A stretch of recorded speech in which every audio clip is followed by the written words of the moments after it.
Olá, galera, tudo bem?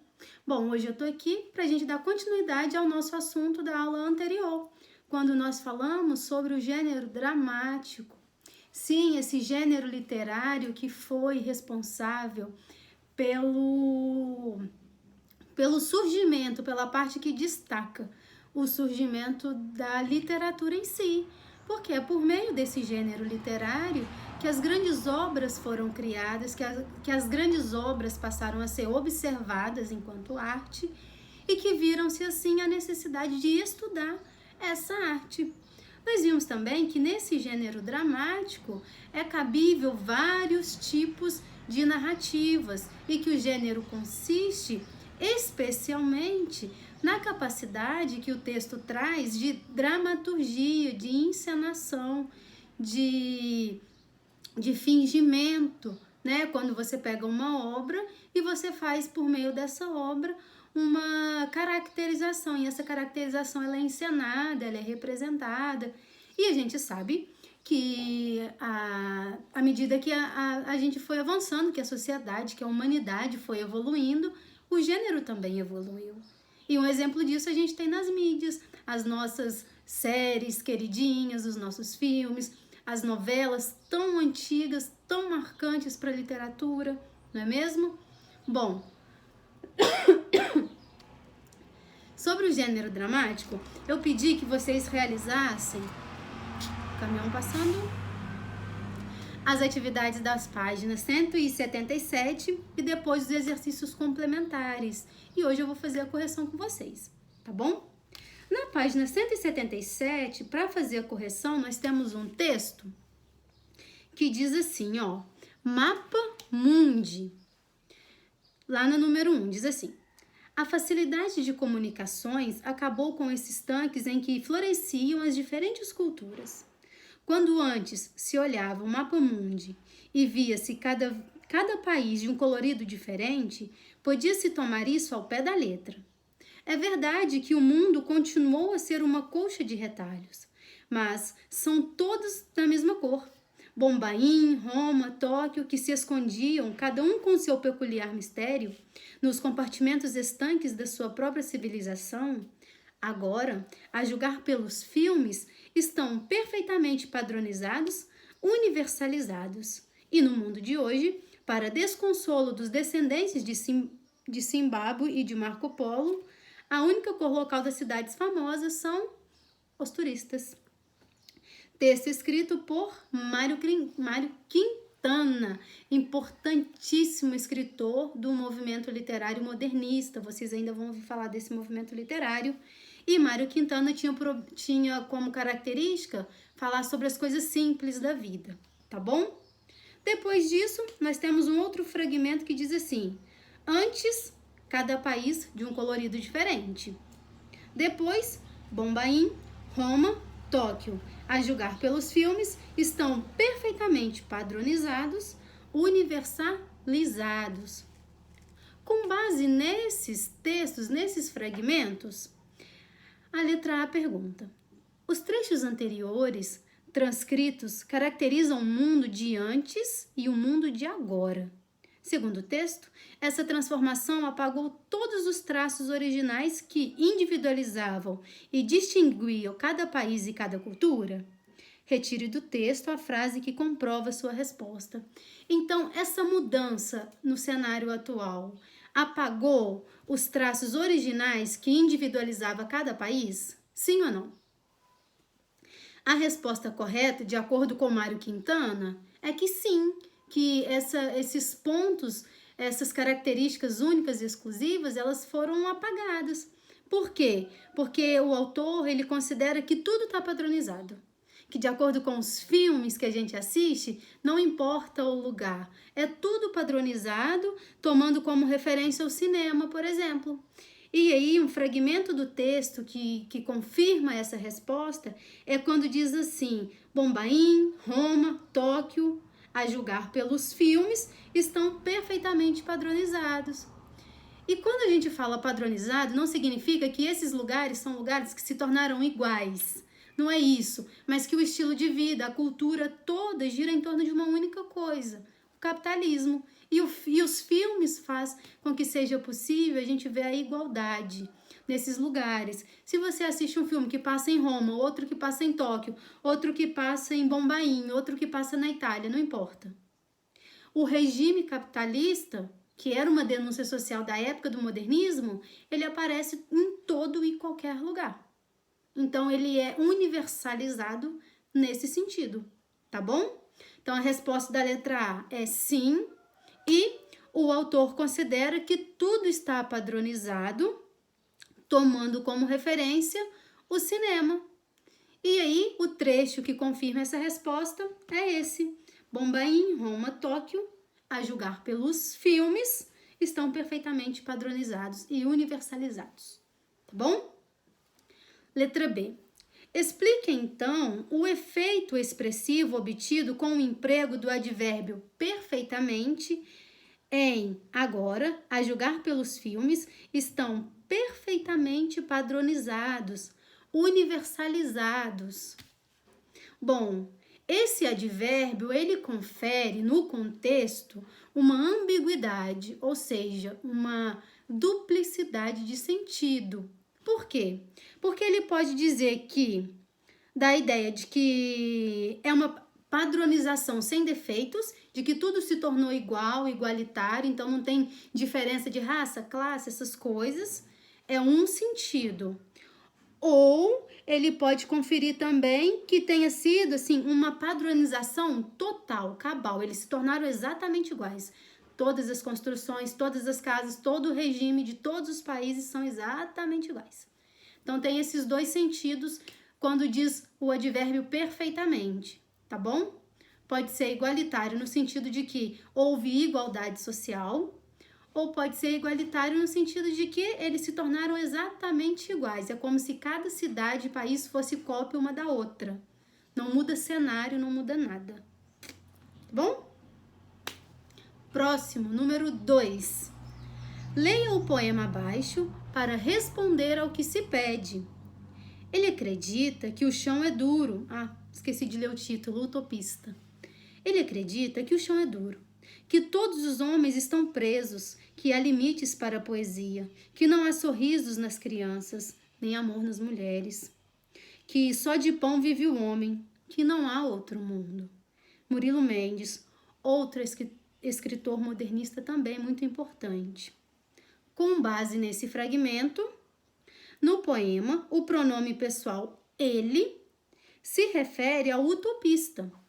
Justifique a afirmação com base na relação entre o título, utopista, e o último verso do poema. O último verso é que não há outro mundo. Qual a relação de sentido entre o título do poema, o pronome ele e o último verso? Bom, a relação que se existe é que o pronome ele se refere ao utopista, a função que o eu lírico assume no texto. E já que ele, então é assim, o pronome pessoal ele se refere ao utopista, já que é ele quem acredita em um mundo melhor, diferente desse mundo que a gente vive agora, tá bom? É essa questão, então, da número 2. Pronome ele se refere ao utopista, já que é ele quem se preocupa com o mundo melhor. Utopista é aquela pessoa que vive acreditando que o mundo vai melhorar, que as circunstâncias vão melhorar. É como se fosse uma espécie de sonhador, sabe? É uma pessoa bem otimista, inclusive, e sonhadora. Ela espera, ela tem perspectiva de um mundo melhor, de uma realidade melhor. Ela vive assim, então, aquilo que nós chamamos de uma utopia. Quando fala assim, esse desejo do fulano é uma utopia, significa que é um ideal, é um sonho, é uma perspectiva, é uma esperança, tá bom? Utopia é uma palavra bem bonitinha. Então, encerramos a página 177 e vamos para os exercícios complementares.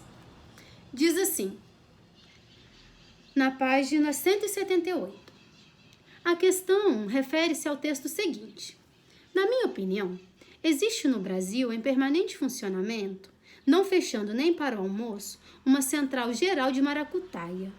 Não é possível que não exista, e com toda certeza, é uma das organizações mais perfeitas já constituídas, uma contribuição inestimável no nosso país ao patrimônio da raça humana. Nada de novo é implantado sem que surja no mesmo instante, às vezes sem intervalo visível, imediatamente mesmo, um esquema bem montado para fraudar o que lá seja que tenha sido criado. Exemplo mais recente ocorreu em São Paulo, mas podia ser em qualquer outra cidade do país, porque a CGM é onipresente, está em todos os lugares. Não deixa passar nada, nem discrimina ninguém. Segundo o que contam aqui, a Prefeitura de São Paulo agora fornece caixão e enterro gratuitos para os doadores de órgãos, certamente os mais pobres. Basta que a família do morto prove que ele doou pelo menos um órgão para receber o benefício. Mas claro, é isso mesmo, você adivinhou. Ser brasileiro é meramente uma questão de prática. Surgiram indivíduos ou organizações que, mediante uma módica contraprestação pecuniária, fornecem documentação falsa, provando que o defunto doou órgãos para que o caixão e o enterro sejam pagos com dinheiro público. Gente, é muito comum isso acontecer em cidades como São Paulo, por exemplo, porque lá o funcionamento, né, dessa área é muito caro, um caixão é muito caro, um enterro é muito caro, uma urna é muito cara. Então, é isso, né? Aí pergunta, a CGM é onipresente, ou seja, ela está em todos os lugares. Não deixa passar nada, nem discrimina ninguém. Pode ser reescrito sem alteração de sentido como? A opção correta é a letra E, quando diz a CGM está presente em todo lugar, já que ela é onipresente, e não deixa passar nada, nem segrega ninguém. Segregar e discriminar é a mesma coisa. Presente em todo lugar e onipresente também é o mesmo significado, por isso é essa a opção correta, na número 1 dos exercícios complementares, tá bom? Número 2, o momento do amor. O conselheiro é um homem encantador, Baudelaire dizia. Cá temos um homem que fala do seu coração, deve ser um canalha. O conselheiro não fala do seu coração, mas é um homem sensível.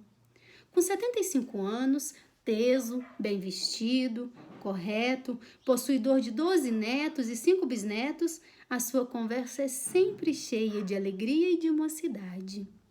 Outra noite, estávamos no seu salão e, de repente, rompeu na rua um Zé Pereira. O conselheiro exclamou, as coisas esquentam. Como o conselheiro é idoso, pensei vê-lo atacar os costumes e o carnaval. Para gozar da sua simpatia, refleti. Temos cada vez mais a dissolução da moral. Quem lhe fala nisso? Indagou o conselheiro.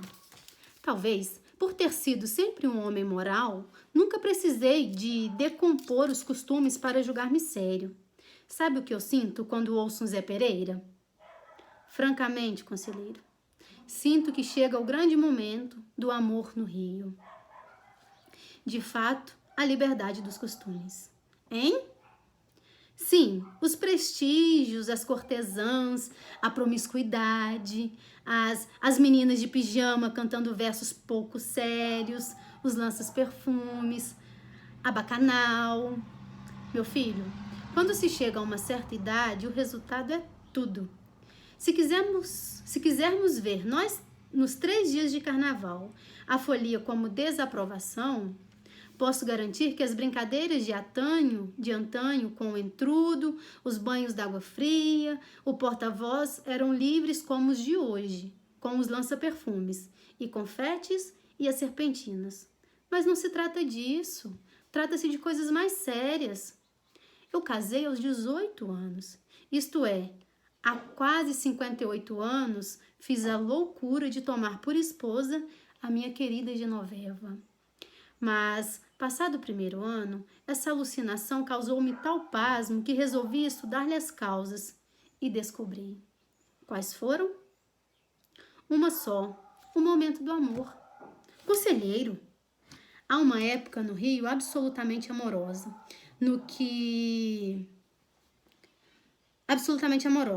quer no tempo da monarquia, quer na república. Consultei estatísticas, observei, indaguei, procedi a inquéritos pessoais. Sabe qual é essa época? A do carnaval. Note você como aumentam os casamentos nos meses seguintes ao carnaval. A maioria das inclinações dos namoros que terminam em casório começam no carnaval. 3 meses depois, estava casado. 5 dos meus filhos namoraram no carnaval. Minha filha Berenice, com 30 anos, arranjou um marido que lhe faz a vida feliz no carnaval. 9 dos meus netos seguiram a regra.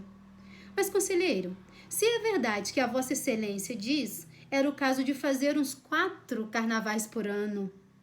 Não daria resultado, meu amigo. O carnaval é uma embriaguez de alegria. Quem se embriaga uma vez por ano não está acostumado. Quem se embriaga 4 raciocina na bebedeira. Veneza acabou pelo abuso das máscaras. Nós acabaríamos pelo abuso do Zé Pereira. Mais uma vez por ano é bem o verão impetuoso do desejo, o momento do amor. Depois, suspirando, aproveite-o você. Eu, infelizmente, não posso mais. A velhice é como uma maitre do hotel da vida. Indica ao cliente o prato ótimo do cardápio e não come. Legal, né? Baudelaire é um poeta francês muito, muito importante para a literatura, tá? Ele influencia muito na literatura parnasiana, mas a gente vai falar dela mais pra frente. Então, com base nisso, nesse texto super legal, falando uma reflexão sobre o carnaval e o amor e tal, o texto pertence ao gênero conhecido como crônica, conto, romance, crônica, reportagem ou novela. Nós chamamos textos como esse como pertencentes ao gênero crônica, porque pega um fato do dia a dia, um comportamento comum da sociedade e faz sobre esse comportamento uma reflexão. E o que Baudelaire fez? Essa reflexão sobre o carnaval, uma data comemorativa especialmente no Brasil, já que é uma festa popular brasileira, tá bom? Então, crônica é isso, é quando pega um fato do cotidiano, um fato do dia a dia e apresenta a ele um caráter reflexivo, convida o leitor, evoca ele a pensar e refletir sobre as nuances daquele assunto ou daquela temática. Então, a resposta correta é de crônica. Número 3. Enem. Gênero dramático é aquele em que o artista usa como intermediária entre si e o público a representação. A palavra vem do grego drão, fazer, e quer dizer ação. A peça teatral é, pois, uma composição literária destinada à apresentação dos atores em um palco, atuando e dialogando entre si. O texto dramático é complementado pela atuação dos autores no espetáculo teatral e possui uma estrutura específica caracterizada pela presença das personagens que devem estar ligadas com a lógica uns com os outros e a ação, pela ação dramática, que é o trama e enredo, que é o conjunto dos atos dramáticos, maneiras de ser e de agir dos personagens encadeadas à unidade do efeito, e segundo uma ordem composta de exposição, conflito, complicação, clímax e desfecho. Pela situação ou ambiente, que é o conjunto de circunstâncias físicas, sociais, espirituais, em que se situa a ação. Pelo tema, ou seja, a ideia que o autor, dramaturgo, deseja expor ou sua interpretação real por meio da representação. Considerando essa definição do gênero dramático, nós deveríamos analisar os elementos que constituem o espetáculo teatral e concluir que a gente pode concluir que esse texto cênico, ele pode se originar dos mais diversos textos narrativos existentes. Então, a resposta correta é a letra C novamente. Por que essa resposta é a correta? Porque eu posso muito bem pegar um conto e fazer dele uma peça teatral. Ou eu posso muito bem pegar uma crônica e fazer dela uma peça teatral. Posso pegar uma lenda e transformar em peça teatral. Posso pegar uma fábula e transformá-la em peça teatral. Por quê?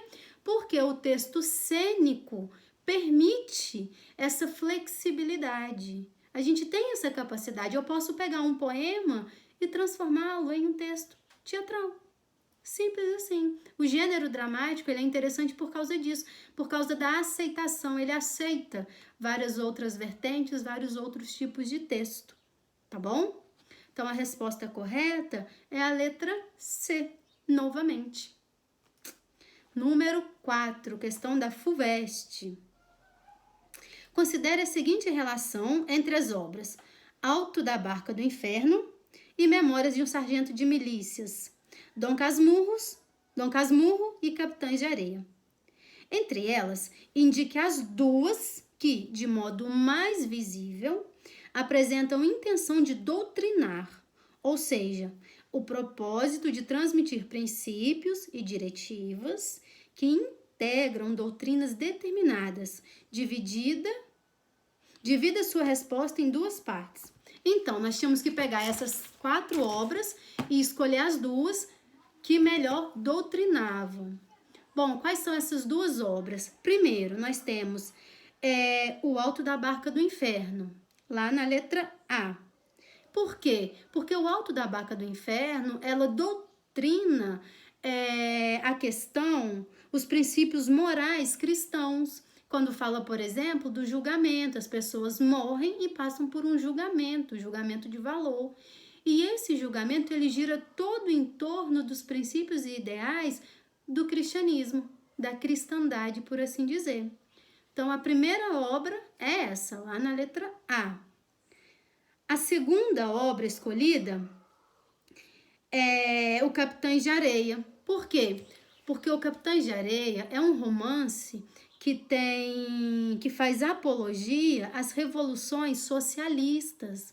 E é um romance que tinha sido proibido na época, né? Ele chegou até a ser retirado de circulação. Por quê?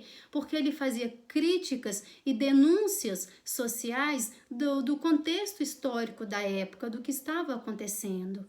E era uma obra que foi escrita exatamente para pregar, para lutar por engajamento nessa guerra social que existe, tá bom? Então, letra A, primeira obra, O Alto da Compadecida e O Alto da Barca do Inferno, porque pregava as doutrinas cristãs, o julgamento, os juízos de valor e de moral. E a segunda, Capitães de Areia, que era uma obra que tinha por objetivo fazer a denúncia social e travar a luta por questões sociais e mostrar, assim, né, fazendo uma apologia a essa revolução socialista que estava acontecendo no momento em que a obra foi escrita. Pode ser que vocês tenham encontrado dificuldade em fazer esse exercício, visto que eu imagino que vocês não conheçam essas obras todas que foram citadas aqui. Mas, por exemplo, Dom Casmurro é um livro de Machado de Assis, do realismo, que foi escrito para poder falar dos preceitos morais da mulher enquanto sujeito e do poder que a mulher tem de seduzir e de destruir um homem, por assim dizer. E o Memórias de um Sargento de Milícias é um texto que conta a história, a trajetória de um sargento que ele morreu e depois de morto escreveu as impressões que ele tinha a respeito da sua morte, tá bom? Então ele não pregava nenhum ideal, assim como Dom Casmurro também não pregava nenhum ideal na época. Portanto, as 2 obras são O Alto da Barca do Inferno e O Capitães de Areia, tá bom? Número 5 pede: leia os comentários abaixo sobre os contos No Moinho de Eça de Queiroz, O Rebelde, de Inglês e Souza, e a peça teatral do Frei Luís de Souza de Almeida Garré. Analise-os e assinale aqueles que contêm somente afirmações corretas. Bom, a única questão que contém informações corretas é a letra A, quando diz assim: os realistas naturalistas, que viveram em uma época de forte expansão da racionalidade científica, produziram, às vezes, personagens idealizados, como Paulo da Rocha, de O Rebelde, contrariando o que a observação racional do comportamento humano revela, a saber que não há ninguém absolutamente perfeito. Olha só, outra questão que eu imaginei que talvez vocês pudessem ter dificuldade em fazer, supernatural essa dificuldade. O realismo é um movimento literário, o realismo e o naturalismo, porque os dois existiram na mesma época. São duas correntes literárias importantíssimas e muito detalhistas e muito minuciosas. E vocês que estão introduzindo na literatura agora, que estão aprendendo agora o que é literatura, vocês não têm a obrigação de saber o que é o regime realista e o que é o regime naturalista. Então, questões como essa são questões que, assim, eu achei uma pena ter na apostila, achei bem pesada para vocês. Mas a gente vai falar sobre o realismo e sobre o naturalismo ainda, tá bom? No seu tempo. A gente não precisa ficar apavorada. Toda vez que tiverem questões assim, que vocês não conseguirem fazer, a gente tem o nosso horário de plantão. Pode me mandar mensagem, que aí eu posso dar uma explicação específica, ou eu posso tirar dúvidas. Não vão me incomodar me chamando. Essa é a minha função, tá bom? Número 6. A narração possui alguns elementos essenciais. Entre esses temos o clímax e o desfecho. Escreva a diferença entre eles. O que é o clímax na narração? Bom, o clímax é o grande momento, né? É aquele momento mais esperado da narração. É quando você lê toda a obra na expectativa do grande momento. E quando ele acontece, a gente chama esse grande momento de clímax. O período de duração do fato, do ocorrido, ainda está dentro do clímax. O que é o desfecho? É como esse clímax se encerra, como ele acaba, é o ponto final da história. É o fim do fim, literalmente. Entenderam? Então a diferença é essa. O clímax é o vilão, a mocinha vai ficar com o boy dela? Ai, meu Deus, não sei. A trama inteira parece que não, mas de repente eles ficam juntos. O clímax aconteceu. Qual é o desfecho? Aquelas cenas finais, quando eles se casam e têm seus filhos e vão viver felizes para sempre. Acabou. É isso. Tá bom? Bem resumidamente, lógico. 7. A que gênero literário pertence o poema abaixo? Justifique sua resposta. O poema abaixo diz assim. Senhor, que isso foi difícil pra tia, né, gente?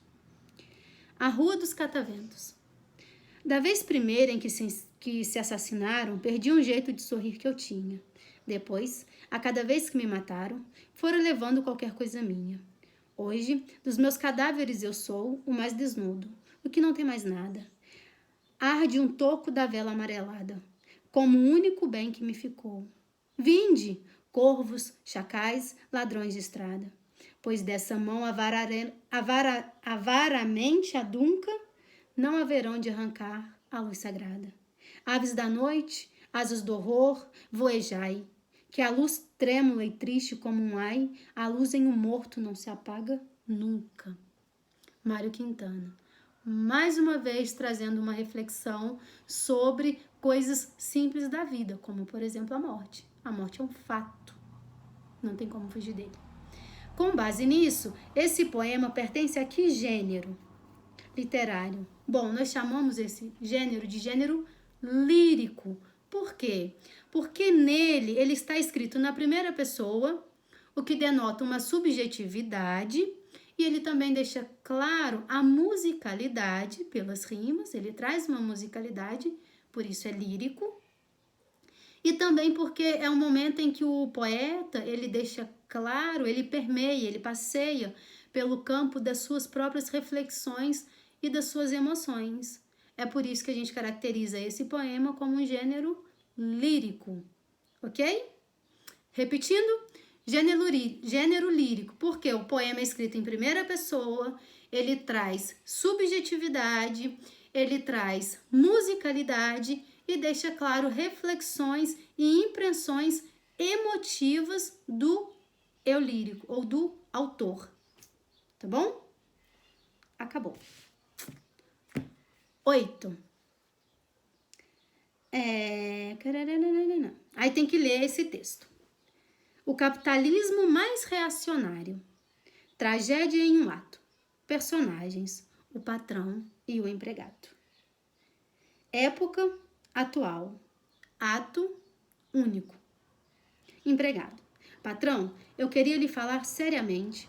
Há 40 anos que trabalho na empresa e até hoje só cometi um erro.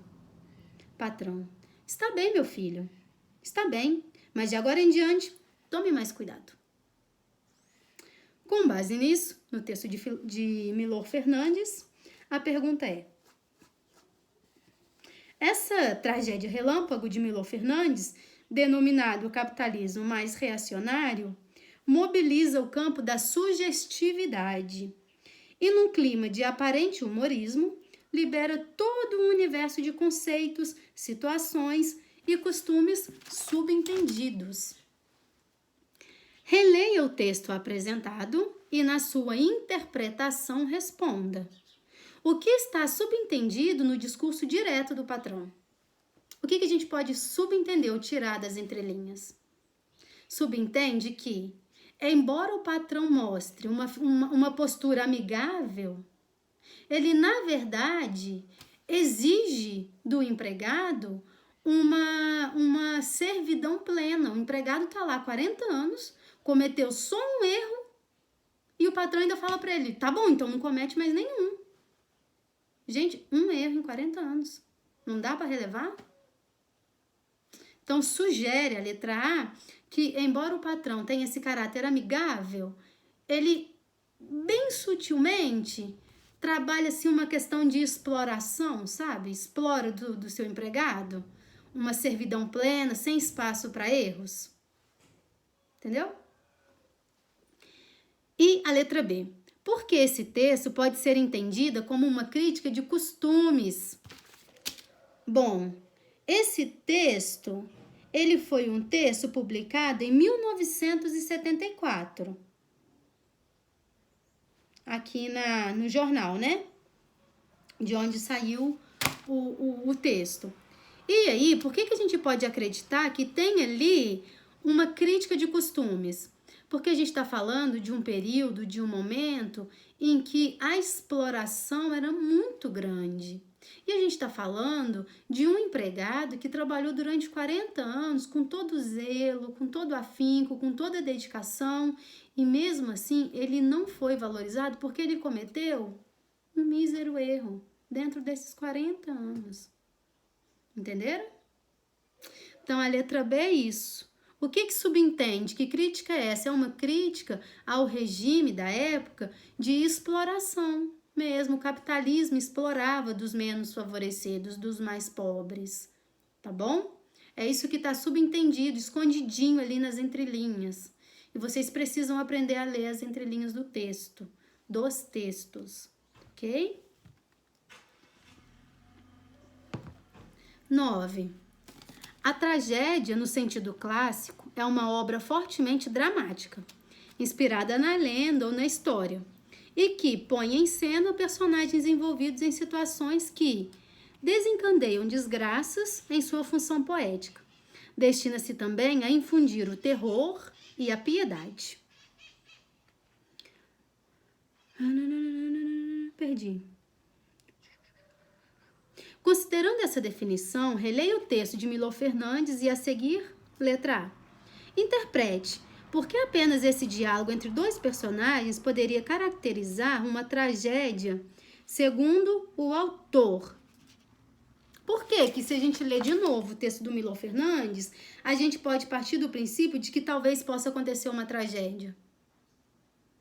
Já pararam para pensar na possibilidade desse patrão mandar o empregado embora depois de 40 anos de trabalho porque ele cometeu um mísero erro? Isso não seria uma tragédia? Não seria um ato de muita crueldade? Uma possibilidade de resposta, meus amores. É essa. Letra A. Letra B. Interprete o sentido conotativo da expressão meu filho nas palavras do personagem patrão.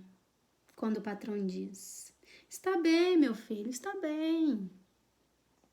O que tem de conotativo? Bom, o patrão pode sugerir uma afinidade, uma aproximação com seu empregado, já que ele trabalha para ele há 40 anos, e ao mesmo tempo ele deixa bem claro ali a inferioridade. Em uma casa, quem tem mais voz de poder? O pai ou o filho? Obviamente que é o pai, né, gente? Deveria ser. Então, quando o patrão sugere e chama o empregado de meu filho, é porque ele coloca esse empregado nessa ordem, essa ordem inferior, nessa ordem que deve obediência, porque ele, pai, trão, é o superior. E o empregado, inferior, então ele precisa obedecer restritamente todas as normas. Fim. Letra B. Espero ter ficado claro para vocês isso, né, meus amores? 10. Leia as estrofes do poema O Prato Azul Pombinho, de Cora Coralina. Minha bisavó, que Deus a tenha em glória, sempre contava e recontava em sentidas recordações de outros tempos a história de saudade daquele prato azul pombinho. Era uma história minuciosa, comprida, detalhada, sentimental, puxada em suspiros saudosistas e ais presentes, e terminava invariavelmente depois do caso esmiuçado. Nem gosto de lembrar disso. É que a história se prendia aos tempos idos em que vivia minha bisavó, que fizera deles seu presente e seu futuro. Cora Coralina, gosto muito dela. De acordo com a literatura dos fragmentos, explicite a lembrança a que o eu poético faz alusão. Ele faz alusão ou ele lembra de quê? Que lembrança é essa nesse texto? Então, o eu poético, ele faz alusão ao prato azul pombinho, que era um objeto que marcou a vida dele, a infância dele, ou ele pode fazer alusão a quando esse objeto é quebrado, a quebra desse prato azul pombinho, né? Letra A. E letra B. Como são construídos traços épico e lírico? Bom, o traço épico é construído pela maneira como a bisavó tinha o hábito de contar isso. Então, era tipo assim, é como se fosse uma coisa heróica para ela. Detalhadamente, minuciosamente, repetidas vezes, contava a mesma história. Bem coisa de bisavó mesmo. Esse é o traço épico, né? Porque lembra que eu falei que épico conta a história de desbravamento, de grandes aventuras, enfim. Então, para a bisavó, era uma aventura esse prato azul, pombinho. E ela contava e recontava quantas vezes ela quisesse. E todo mundo tinha que ouvir porque ela era bisavó. Então, esse é o traço épico. E o traço lírico consiste nas rimas, na musicalidade que o texto traz, por assim dizer. Tá bom? Traço épico, porque era uma trajetória percorrida pela bisavó, né? Era uma característica comum dela, né? De contar essa história repetidas vezes. E o traço lírico é a musicalidade que o texto traz com as suas repetições, com as suas rimas. Era isso que eu queria dizer, tá bom?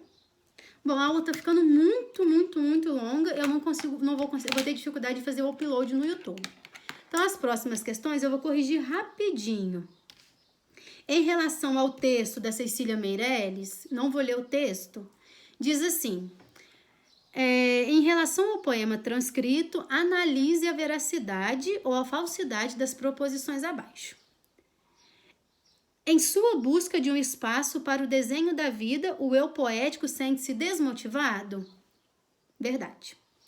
O título Canção Excêntrica aponta para a incapacidade de o sujeito lírico centrar-se encontrando a si mesmo? Verdade. O sujeito poético expressa um sentimento de insatisfação em relação às coisas que faz e às que deixa de fazer? Verdade também. Por que eu não precisei ler o texto de Cecília Meirelles para saber que todas essas descrições são verdadeiras? Porque eu conheço a Cecília Meirelles e eu sei que o perfil de escrita dela era totalmente excêntrico, totalmente introspectivo e reflexivo. Ela escrevia com base naquilo que existia dentro dela, era um mundo interior e ela trazia esse caráter em suas obras. Por isso, todas as alternativas estão corretas. No entanto, vocês vão marcar a letra C, na número 11. Na número 12, vocês vão marcar a letra E, que diz que as opções 1, 2 e 3 estão corretas. Tá bom? Em relação ao texto A e texto B. Na número 13, eu vou marcar aqui que essas... Eu só falei o gabarito. Se alguém tiver alguma dúvida específica dessas questões, entre em contato comigo que a gente faz uma videochamada ou eu gravo um áudio e explico detalhadamente.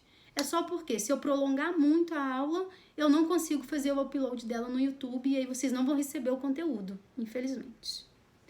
Então, na número 14, 13, a resposta correta é a letra C. Na número 14... o verso correto é o último, quando diz assim, ó, o português são dois. Outro mistério. Por quê? Porque esse é o verso que tem uma maior concentração de emoção e ritmo forte. Tá bom? E na número 15, a resposta correta é a letra A, de Amora. Ok? Bom, é essa a nossa aula dessa semana. Se tiverem alguma dúvida, vocês sabem como e onde me encontrar. Em relação às questões de 11 a 15, especificamente, se tiver alguma dúvida e quiser uma explicação mais detalhada, me chama no zap que eu terei o maior prazer em respondê-los. Tá ok? No mais, beijos de luz. Estou morrendo de saudades. Se cuidem.